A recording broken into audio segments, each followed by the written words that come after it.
Hello everyone. आज का हमारा टॉपिक होगा मोलर कंडक्टिविटी और इक्विवेलेंट कंडक्टिविटी। पिछला जो हमने इलेक्ट्रोकेमिस्ट्री में लेक्चर लिया था वहाँ हमने इलेक्ट्रोकेमिस्ट्री क्या है ये जाना था, कंडक्टर और इंसुलेटर के बीच डिफरेंस किया था। कंडक्टर के दो टाइप हमने पढ़े थे, इलेक्ट्रॉनिक कंडक्टर और इलेक्ट्रोलिटिक कंडक्टर। यहाँ हमने इलेक्ट्रोलिटिक कंडक्टर यानी कि इलेक्ट्रोलाइट्स के भी दो टाइप पढ़े थे हमने, वीक इलेक्ट्रोलाइट और स्ट्रॉन्ग इलेक्ट्रोलाइट। हमने पढ़ा था डिग्री ऑफ डिसोसिएशन के बारे में और उस डिग्री ऑफ डिसोसिएशन के बेसिस पर स्ट्रॉन्ग इलेक्ट्रोलाइट और वीक इलेक्ट्रोलाइट को क्लासिफाई किया था। फिर हमने पढ़ा था कि कौन कौन से ऐसे फैक्टर्स हो सकते हैं जो किसी भी इलेक्ट्रोलाइट की इलेक्ट्रिकल कंडक्टिविटी को अफेक्ट कर सकते हैं। एट लास्ट हमने ओम्स लॉ के बारे में पढ़ा था, V = IR। वहां हमें चार नए टर्म्स मिले थे, रेजिस्टेंस, रेजिस्टिविटी, कंडक्टेंस और कंडक्टिविटी। रेजिस्टेंस यानी R, रेजिस्टिविटी यानी ρ, कंडक्टेंस यानी कि C और कंडक्टिविटी यानी कि कापा। फिर हमने रेजिस्टेंस, रेजिस्टिविटी, कंडक्टेंस और कंडक्टिविटी इन सभी के यूनिट्स के बारे में पढ़ा था। उससे आगे बढ़ते हुए हम आज शुरू करेंगे मोलर कंडक्टिविटी और इक्विवेलेंट कंडक्टिविटी को। पहले बात करते हैं हम मोलर कंडक्टिविटी की। तो मोलर कंडक्टिविटी का मतलब है कि आप कोई एक सॉल्यूशन लीजिए, उस सॉल्यूशन का कंसंट्रेशन 1 मोल पर लीटर ले लीजिए। अब उस 1 मोल पर लीटर वाले सॉल्यूशन के द्वारा इलेक्ट्रिसिटी जितनी कंडक्ट होगी, यानी इलेक्ट्रिसिटी जो कंडक्ट हो रही है उसका जो मैग्नीट्यूड होगा, उसी को हम उसकी मोलर कंडक्टिविटी कहेंगे। यानी हम कहेंगे कि the conducting power of all the ions furnished by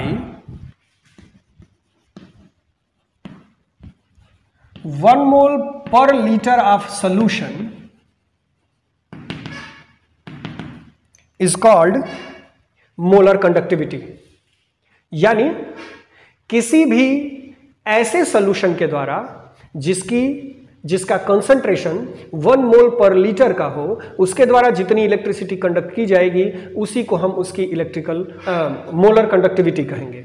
तो फिर से एक बार देखते हैं कि किसी भी 1 मोल पर लीटर वाले सॉल्यूशन के द्वारा जो इलेक्ट्रिसिटी कंडक्ट की जाएगी उस इलेक्ट्रिसिटी के अमाउंट को हम मोलर कंडक्टिविटी कहेंगे।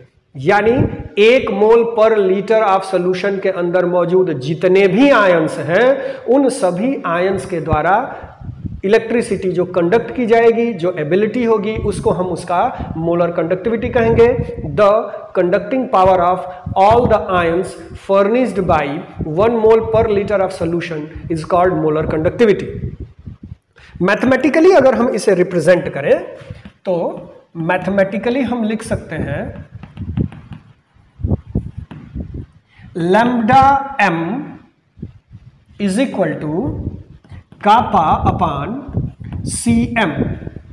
अब यहां समझेंगे, यहां जो लिखा हुआ लैम्ब्डा m है इसको हम पढ़ते हैं लैम्ब्डा m। ये लैम्ब्डा m इंडिकेट करेगा हमारी मोलर कंडक्टिविटी को। यहां यूज किया गया जो कापा है वो कंडक्टिविटी को रिप्रेजेंट कर रहा है, जबकि Cm हमारे मोलर कंसंट्रेशन को रिप्रेजेंट कर रहा है। तो एक बार जरा हम इसे क्लियरली लिख लेते हैं। अगर हम इसे लिखने की कोशिश करें फिर से एक बार, आइए लेते हैं फिर से इसे हम लिखेंगे lambda m is equal to kappa upon Cm, जहां लैम्ब्डा m हमारा होगा मोलर कंडक्टिविटी, इसको लैम्ब्डा m से रिप्रेजेंट करेंगे। कापा होगा हमारा कंडक्टिविटी और Cm होगा हमारा molar concentration.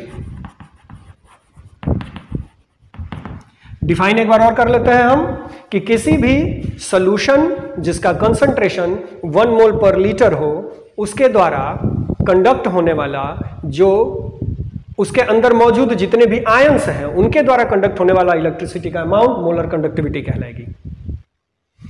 1 mole per litre solution लीजिए, उसको आयन में बदलिए, उन आयनों के द्वारा जितना इलेक्ट्रिसिटी कंडक्ट होगा वही मोलर कंडक्टिविटी है। मैथमेटिकल रिप्रेजेंटेशन होगा इसका lambda m is equal to kappa by cm, जहां lambda m molar conductivity, kappa हमारा कंडक्टिविटी और cm यानी हमारा मोलर कंसंट्रेशन होगा। लेकिन हमें पता है क्या कि हम जानते हैं कि जो कंसंट्रेशन होता है मोलर कंसंट्रेशन वो वॉल्यूम के इनवर्सली प्रोपोर्शनल होता है। तो अगर इक्वेशन इसको 1 और इसको 2 मान लिया जाए तो मोलर कंसंट्रेशन मोलर वॉल्यूम के इनवर्सली प्रोपोर्शनल होता है। तो इक्वेशन फर्स्ट और इक्वेशन सेकंड, इन दोनों इक्वेशंस को अगर मिला लेते हैं तो हम लिख सकते हैं फ्रॉम इक्वेशन 1 एंड इक्वेशन 2 क्या लिख सकते हैं हम? तो हम लिख सकते हैं lambda m is equal to kappa into Vm। तो हमारे पास एक नया रिलेशन बन करके आ गया, इक्वेशन नंबर 3 मान लेंगे हम इसे। हमारा रिलेशन हो गया lambda m is equal to kappa into Vm।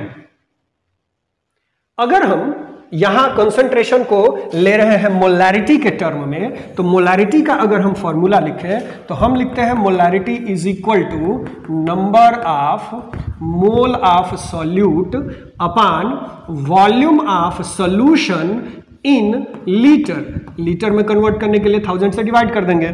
Simplify अगर इसे हम करते हैं तो हम लिखेंगे m is equal to 1000 divided by Vm। कब? जब if number of mole is equal to 1। अगर हम नंबर ऑफ मोल 1 ले लें, मोलर कंसंट्रेशन 1 ले लेते हैं, नंबर ऑफ मोल को 1 ले लेंगे तो हमारी मोलारिटी में इस नंबर ऑफ मोल की जगह पर अगर हम 1 रख देंगे तो हमारा वैल्यू आ जाएगा m is equal to 1000 by Vm। Simplify करेंगे इसे हम तो लिख सकते हैं Vm is equal to 1000 by molarity. इसको इक्वेशन नंबर 4 मान लीजिए। और अब अगर हम इक्वेशन 3 और 4 को कंपेयर कर देते हैं, कंपेयरिंग इक्वेशन 3 एंड इक्वेशन 4, तो हम लिख सकते हैं एक नया रिलेशन, और वो रिलेशन होगा हमारा lambda m is equal to kappa into 1000 by molarity. तो ये होगा हमारा इक्वेशन किसके लिए? तो ये इक्वेशन होगा हमारा मोलर कंडक्टिविटी के लिए। फिर से एक बार, 1 मोल पर लीटर सॉल्यूशन के अंदर मौजूद आयंस के द्वारा इलेक्ट्रिसिटी जो कंडक्ट की जाएगी उसी को हम उसका मोलर कंडक्टिविटी कहेंगे। मोलर कंडक्टिविटी को लैम्डा m से इंडिकेट करते हैं और mathematically lambda m is equal to होता है कापा बाई Cm। चूंकि Cm यहां देखते चलिए Cm वॉल्यूम के इनवर्सली प्रोपोर्शनल होता है, तो इक्वेशन 1 और 2 को अगर देखेंगे तो lambda m is equal to k into Vm लिख सकते हैं। अब अगर हम मोलैरिटी का फॉर्मूला देखें तो number of mole upon volume of solution in litre होता है। नंबर ऑफ मोल को अगर 1 मान लिया जाए तो ये इक्वेशन बन जाएगा हमारा m is equal to 1000 by Vm। अब अगर हम इसको इक्वेशन नंबर 4 मान करके और इक्वेशन 3 के साथ कंपेयर कर देते हैं तो हमारा रिलेशन बन जाएगा lambda m is equal to kappa into 1000 by molarity.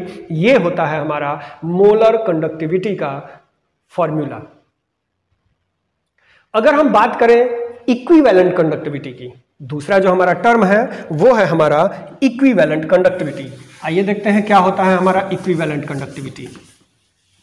जिस तरीके से हम मोलर कंडक्टिविटी लेते हैं और कंसंट्रेशन के तौर पे हम मोलैरिटी लेते हैं, उसी तरीके से जब हम बात इक्विवेलेंट कंडक्टिविटी की करेंगे तो कंसंट्रेशन के तौर पर हम नॉर्मेलिटी को लेंगे, ग्राम इक्विवेलेंट पर यूनिट वॉल्यूम को लेंगे। तो 1 ग्राम इक्विवेलेंट पर यूनिट वॉल्यूम में मौजूद आयंस के द्वारा कंडक्ट होने वाली इलेक्ट्रिसिटी के अमाउंट को हम इक्विवेलेंट कंडक्टिविटी कहेंगे। यानी the conducting power of all the ions furnished by 1 gram equivalent per unit volume of solution is called equivalent conductivity। 1 gram equivalent पर यूनिट वॉल्यूम सोल्यूशन के अंदर मौजूद आयंस के द्वारा इलेक्ट्रिसिटी कंडक्टिंग एबिलिटी को हम उसकी इक्विवेलेंट कंडक्टिविटी कहेंगे। इक्विवेलेंट कंडक्टिविटी को रिप्रेजेंट करते हैं हम लैम्डा इक्विवेलेंट से, और लैम्डा इक्विवेलेंट मैथमेटिकली इक्वल होता है कापा बाई सी इक्विवेलेंट के, जहां लैम्डा इक्विवेलेंट हमारी इक्विवेलेंट कंडक्टिविटी को रिप्रेजेंट करता है, जबकि कापा हमारी कंडक्टिविटी को रिप्रेजेंट करता है, और सी इक्विवेलेंट हमारी कंसंट्रेशन को रिप्रेजेंट करता है, वो भी in terms of gram equivalent. In terms of gram equivalent ये रिप्रेजेंट करता है। पिछले वाले इक्वेशन की ही तरह हमें पता है कि जो C इक्विवेलेंट होगा वो इनवर्सली प्रोपोर्शनल होगा V इक्विवेलेंट के। इक्वेशन नंबर 1 और इक्वेशन अगर 2 मान लिया जाए तो फ्रॉम इक्वेशन 1 एंड 2 हम क्या लिख सकते हैं? हम लिख सकते हैं lambda equivalent is equal to kappa into V equivalent. ये होगा हमारा रिलेशन वॉल्यूम और इक्विवेलेंट कंडक्टिविटी के बीच। इक्वेशन नंबर 3 मान लीजिए। चूंकि नंबर ऑफ ग्राम इक्विवेलेंट के टर्म में कंसंट्रेशन को हम नॉर्मेलिटी भी कहते हैं, तो अगर नॉर्मेलिटी का फॉर्मूला हम लिखें तो नॉर्मेलिटी इज इक्वल टू होता है हमारा number of gram equivalent divided by volume in terms of equivalent divided by 1000, because formula होता है हमारा number of gram equivalent divided by volume of solution in litre. अगर हम नंबर ऑफ ग्राम इक्विवेलेंट को 1 gram equivalent मान लें तो equation बन जाएगा n is equal to, formula हमारा बन जाएगा normality is equal to 1 by V equivalent multiplied by 1000, या simply V equivalent is equal to लिख सकते हैं 1000 बाई नॉर्मेलिटी। इक्वेशन नंबर 4 मान लीजिए। अब अगर कंपेयर कर देते हैं इक्वेशन 3 और 4 को, तो कंपेयरिंग इक्वेशन 3 एंड इक्वेशन 4, 3 है हमारा lambda equivalent is equal to kappa into V equivalent. V equivalent की जगह पर 1000 बाई नॉर्मेलिटी रख दीजिए, तो फॉर्मूला बन जाएगा हमारा कापा इंटू 1000 डिवाइडेड बाई नॉर्मेलिटी। तो ये है हमारा फॉर्मूला किसके लिए? तो ये फॉर्मूला है हमारा इक्विवेलेंट कंडक्टिविटी के लिए। मोलर कंडक्टिविटी के लिए फॉर्मूला क्या था?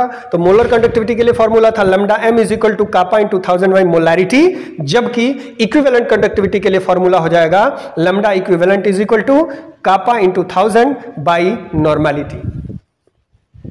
तो दो हमारे पास टर्म थे, molar conductivity and equivalent conductivity.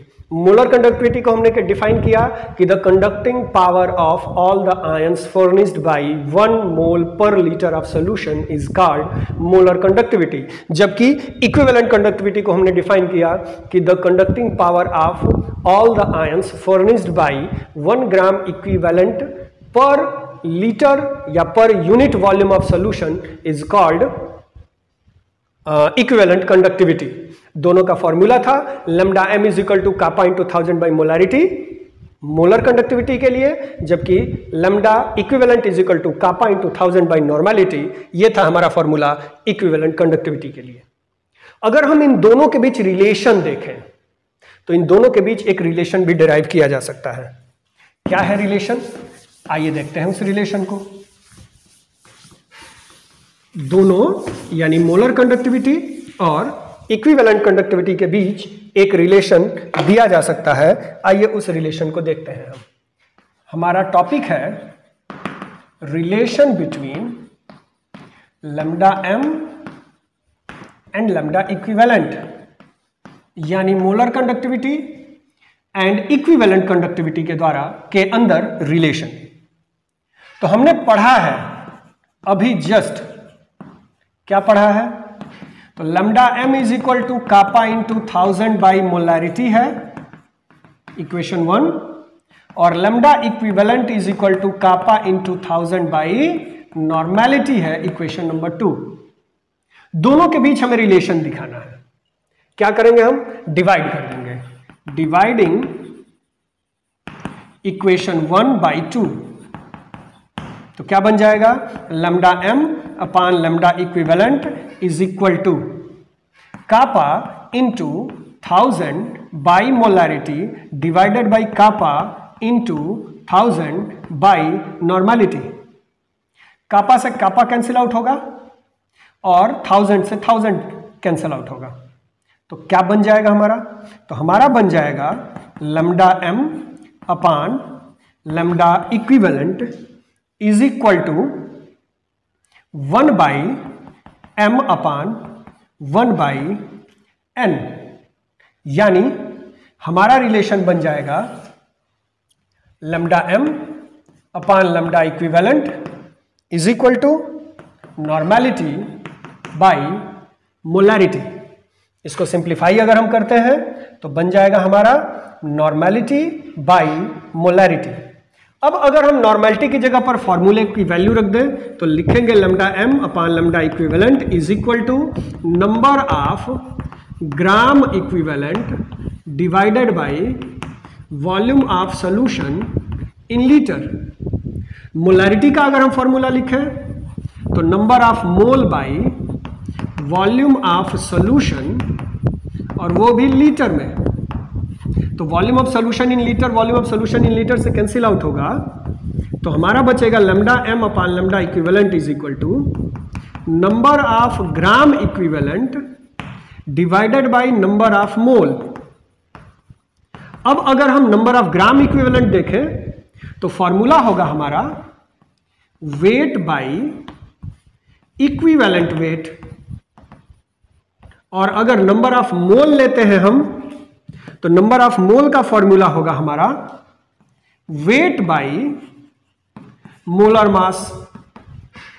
अब अगर इसे सिंप्लीफाई किया जाए तो वेट से वेट कैंसिल आउट होगा, बचेगा हमारा lambda m upon lambda equivalent is equal to, equation बन जाएगा हमारा molar mass divided by equivalent weight. ये है हमारा रिलेशन लैम्डा m और लैम्डा इक्विवेलेंट के बीच, यानी लैम्डा m यानी मोलर कंडक्टिविटी और मोलर इक्विवेलेंट कंडक्टिविटी का रेशियो मोलर मास और इक्विवेलेंट वेट के रेशियो के हमेशा इक्वल होता है।